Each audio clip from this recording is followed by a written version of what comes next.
ধরবে না, ঠাকুর ধরবে না। ও কমায়নি, ঠাকুর কমায়নি, হাইট মানে চওড়া কমায়নি, যেটা বলছিল না চওড়া কমায়নি।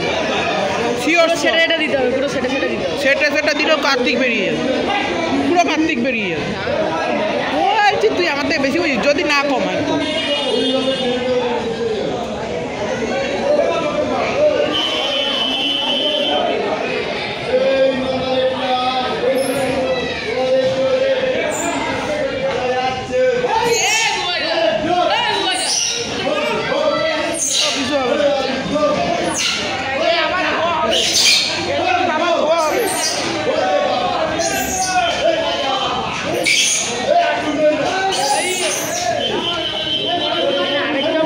দরকার পড়লে ওখান দিয়েও খোলা হবে। কি কাঠ? কি কাঠ? ওখানে আরেকটা কাটা রয়েছে, চাইলে ওখান দিয়ে খোলা হবে। কোনো কাঠ নেই, ওটা বাস ঢোকানো ছিল।